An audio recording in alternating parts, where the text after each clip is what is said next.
Kemanusiaan. Salam. Kami perwakilan dari PMR SMK Negeri 1 Banjarmasin. Perkenalkan kami Fiona Saya Tara. Saya Yosifa. dan saya Raina. Presentasikan tentang gambar yang telah kami buat. Gambar kami menjelaskan tentang perbandingan perjuangan relawan di zaman dahulu dan di zaman sekarang.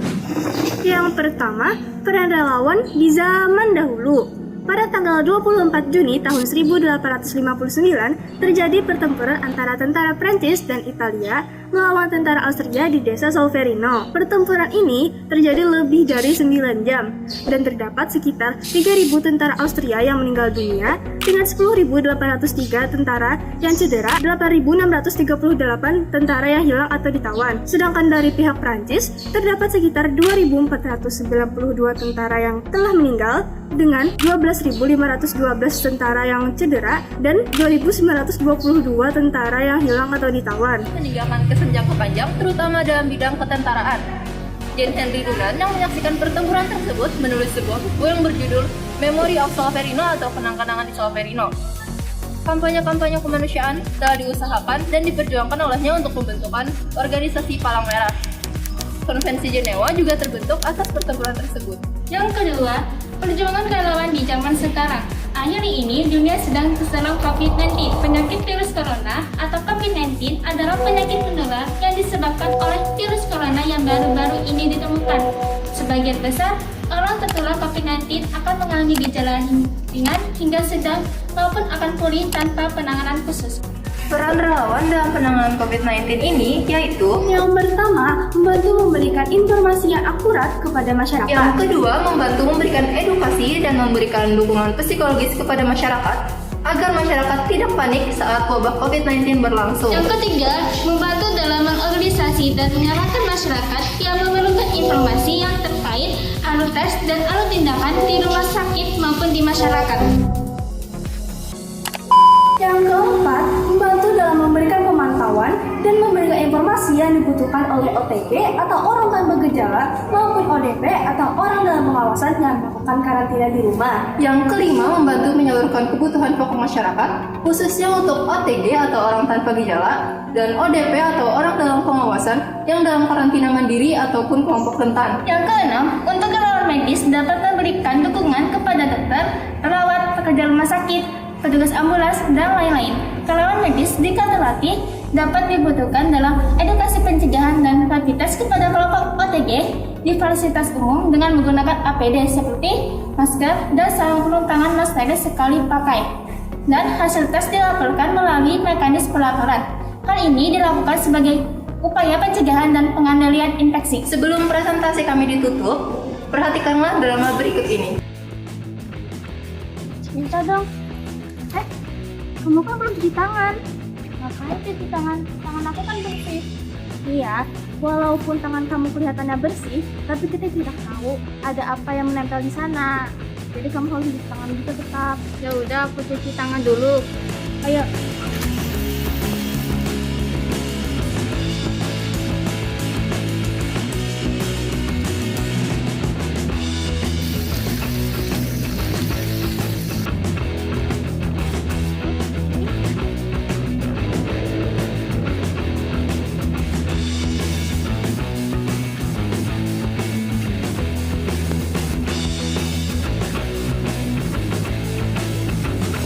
Jadi, makna yang dapat kami ambil dari gambar yang telah kami buat adalah peran relawan sangatlah besar dari zaman yang terdahulu, sekarang, maupun yang akan datang. Cukup sekian dari kami. Mohon maaf apabila ada kesalahan, karena kami dalam tahap belajar. Wassalamualaikum warahmatullahi wabarakatuh.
Di sini kami ingin mempresentasikan tentang Mitela.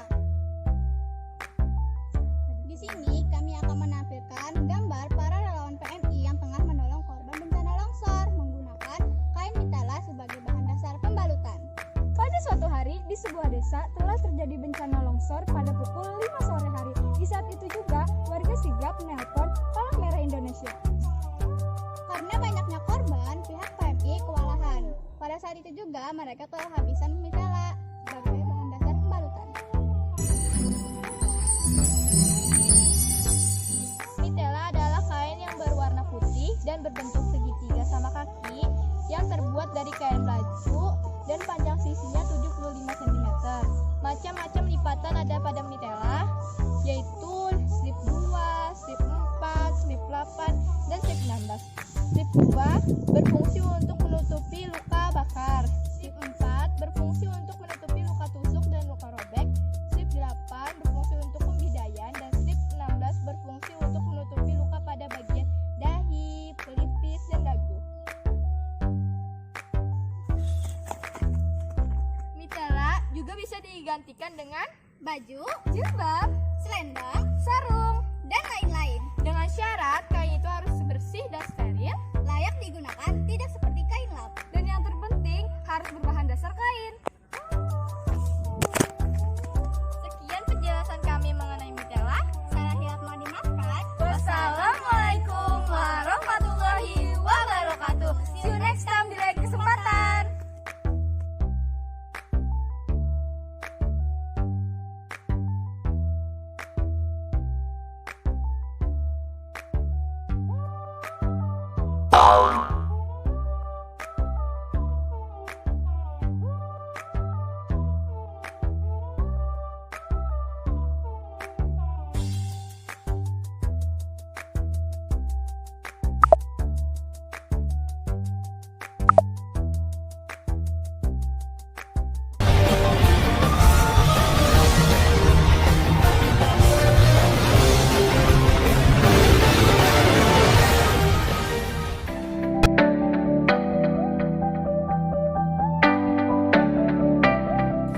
Assalamualaikum warahmatullahi wabarakatuh. Salam sejahtera untuk kita semua. Salam kemanusiaan. Perkenalkan, nama saya Santai Jelita Saya Muhammad Asta Alafia. dan saya Anissa Fajmurah Nadianti. Kami dari PMR SMA Negeri 5 Banjarmasin. Teman-teman, hari ini kita mau ngapain ya? Aduh, kok kamu lupa sih? Kita kan mau presentasi gambar. Gambar apa sih? Harinya Palang Merah Indonesia. Nah teman-teman, penasaran kan awal mula terbentuknya Palang Merah Indonesia? Penasaran kan? Tonton sampai habis ya teman-teman. Tapi sebelum kita masuk ke materi presentasinya, kita ada yel-yel nih buat kalian. Dengerin ya. Kami PM Asmadi, kami yakin pasti bisa untuk jadi juaranya. Juice up, juice up, juice up. Dirgo ODJOB, good job, asik, good job, asik. Dirgo ODJOB, good job, asik, good job, asik. Satu kali tembak, Juice up, dua kali tembak, juice up, juice up, berkali-kali tembak, juice up, Juice up. juice up. Nah, kita langsung masuk ke materinya. Pada masa penjajahan Belanda, kegiatan kepalangmerahan di Indonesia dijalankan oleh Palang Merah Belanda Cabang India atau Merkai Netherlands Structures of the India yang berbentuk tanggal 21 Oktober 1873. Palang Merah Indonesia lahir untuk membantu sesama dalam bidang sosial dan kemanusiaan. Nah, usulan pertama untuk mendirikan Perhimpunan Palang Merah Indonesia diusulkan oleh Dr. R.C. Alsinduk dan Dr. Bader Johan kepada pemerintah Belanda pada tahun 1932. Saat sidang konferensi Nerkai pada tahun 1940, usulan mereka mulai dibahas. Namun usulan itu ditolak oleh pemerintah Belanda. Akhirnya setelah Indonesia merdeka, Presiden Soekarno memerintahkan Menteri Kesehatan Dr. Buntaran Martoatmojo untuk membentuk Perhimpunan Nasional Palang Merah. Nah, pada 17 September 1945, lahirlah Palang Merah Indonesia dengan Ketua Umum Dr. Andes Mokhata yang sekaligus merupakan Wakil Presiden RI pertama. Hingga pada 16 Januari 1950 dilakukan serah terima aset dari Nerkai ke PMI. Sejak saat itu di Indonesia, perhimpunan nasional yang bergerak dalam bidang kepala merahan hanya ada satu, yaitu PMI. Nah, hal ini memicu pengakuan internasional seperti ICRC pada 15 Juni 1950 dan IFRC pada tanggal 16 Oktober 1950. Sejak saat itu, PMI mulai fokus memberikan bantuan ke masyarakat. Jadi kesimpulannya, kita sebagai PMR harus bangga menjadi bagian dari PMI yang senantiasa bersemangat membantu sesama tanpa membeda-bedakan apapun. Nah, sebelum kami menutup video ini, ada kata-kata motivasi nih buat kalian. Sejarah telah membuktikan semua prestasi yang luar biasa tercipta dari orang-orang yang optimis. Dengan menjadi orang yang optimis, kita mampu meraih kesuksesan. Dikutip dari Andrew Wongso. Sekian presentasi dari kami. Bila ada kesalahan atau kata-kata yang kurang berkenan, mohon dimaafkan. Semoga apa yang telah kami sampaikan dapat menambah pengetahuan tentang sejarah perjuangan pembentukan PMI. Sampai jumpa dan terima kasih.